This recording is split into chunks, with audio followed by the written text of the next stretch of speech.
Good evening and welcome to this Corbono Q&A. Today's question is a difficult one. When Pope Leo calls for war with Iran to stop, is he asking us to accept evil? Is he in effect capitulating to Iran and to the proxy system that has done such damage in Lebanon? That question matters, and I should begin with a personal disclosure. I am a Maronite Catholic born in Lebanon, so the subject is not abstract for me. I approach it with a personal stake, with love for my country, with an awareness of wounds that many people only know from headlines.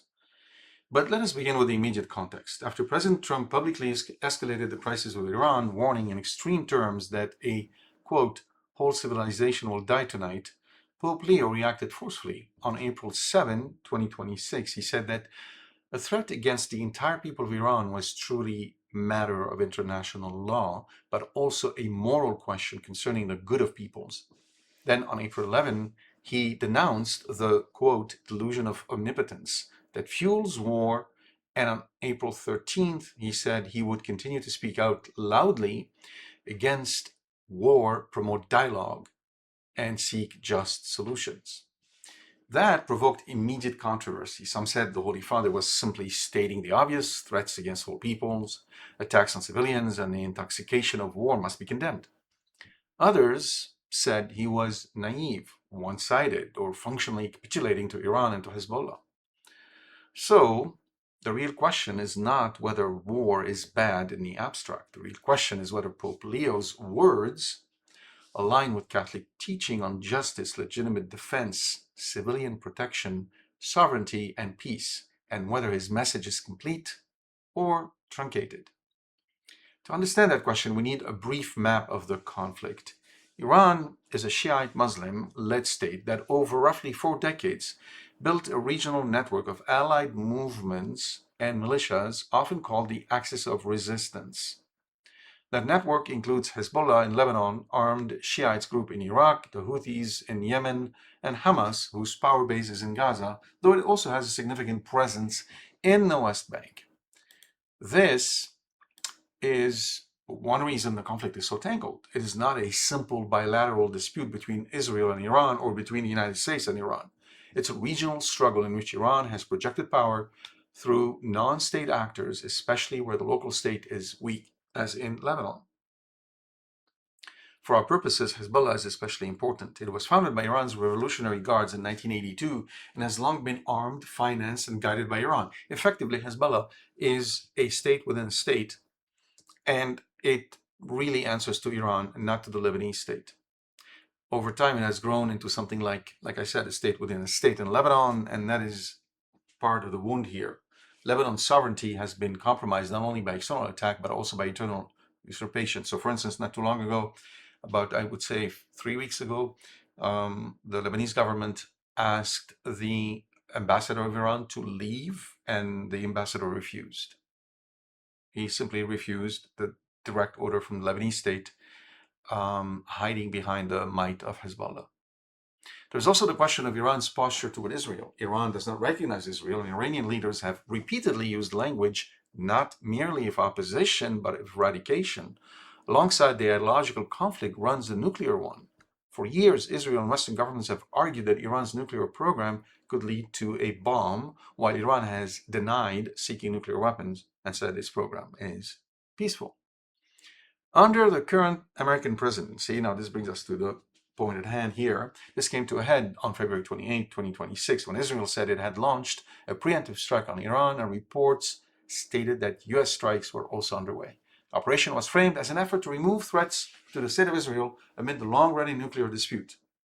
Now, I would also argue that for the United States, the war with Iran can be rightly construed as a proxy war with China, but I'm not going to cover this right now. I'm just going to stay focused on the question at hand, which is whether the statements that Pope Leo made accord with Catholic teaching or not. Now, the war widened further. Hezbollah entered the conflict on March 2nd, and Israel opened a major front in Lebanon in response. So, when we speak of the war with Iran, we also have to keep in mind the war Israel is waging against Iran-backed Hezbollah on Lebanese soil. So, to sum it up, you've got the fact that Iran has been extending its power to the region to protect all the Shia people, connecting them to that axis of resistance. You have the fact that they have been accused of building a nuclear bomb, which they have denied. You have their posture against Israel, which has been said in a language that is extremely violent. And then you have the conflict directly with the United States of America regarding their posture with a nuclear bomb. All that tangle makes it for a complex situation.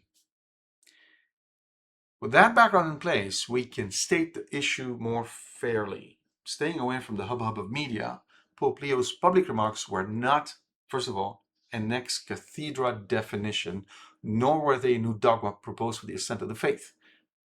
At the same time, Catholics should not treat papal moral judgments flippantly. I would say we must evaluate them respectfully, carefully, and reverently. Now, here is what I think is the Achilles heel in how Pope Leo's message lands. In the remarks that triggered this controversy, he spoke very directly against threats to the Iranian people and against attacks on civilian infrastructure. Still, he did not, in those same remarks, speak with equal directness about Iran's long-standing sponsorship of proxy violence or Hezbollah's role in dragging Lebanon into war.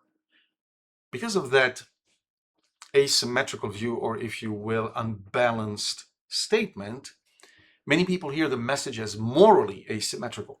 They hear Israel is rebuked in detail, the United States is rebuked in detail, Iran and Hezbollah are handled more obliquely, almost get a free pass. Now, I don't necessarily ascribe to this.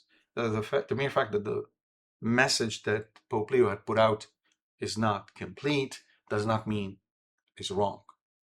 And that's very important. Nevertheless, that criticism is not irrational, but it is not the end of the matter. A missing condemnation of one party does not automatically make a true condemnation of the other party false. Let me repeat that.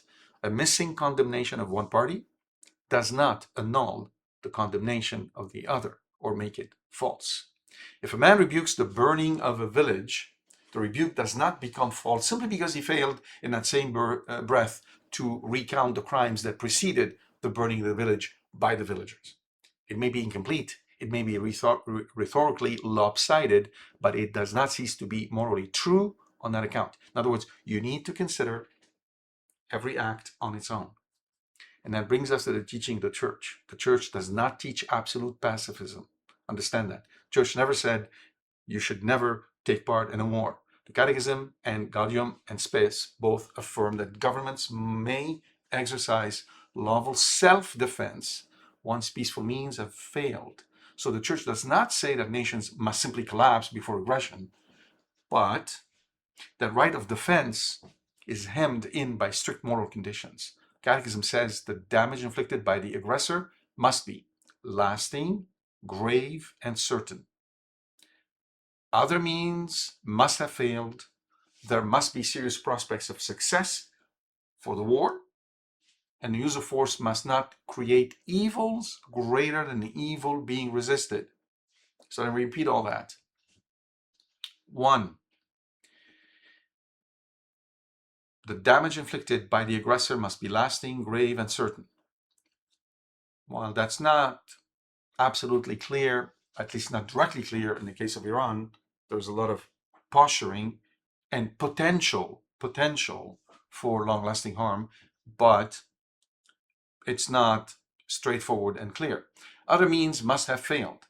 Well, in that case, we've seen diplomacy with the Iranians go on, and we have a clear indication that they've dug their heels and they're refusing to consider the posture that was given to them, and the controls that were put on them have not slowed down their ability to construct their own weapons and their own ballistic missiles. Now, one might argue that that in and of itself does not constitute an evil greater than Israel having its own nuclear bombs or the United States having its own missiles. Every country has a right for self-defense, which is what the Iranians have claimed. Nevertheless, that posture has always been very ambiguous, particularly because they've armed these proxies and they have disregarded the authority of other states. Okay, even once. Okay, the use of force must not create evils greater than the evil being resisted. So, on the whole, if you end up producing evil, killing innocent people, far more than the initial evil would have caused, then that war may not be considered just. Civilians must be protected, and the moral law remains in force. Acts of indiscriminate destruction are condemned. And in modern conditions, the church has become even more skeptical about whether wars can truly satisfy these standards. Fratelli Tutti says that in our age, it is very difficult to invoke the old rational criteria for a just war. It doesn't mean that you cannot have a just war. It just says the modern weaponry makes it more challenging. So, with all that in mind, does Pope Leo's statement fit Catholic teaching? In large measure, yes. His insistence that threats against an entire people are unacceptable fit the Church's rejection of indiscriminate or collective violence.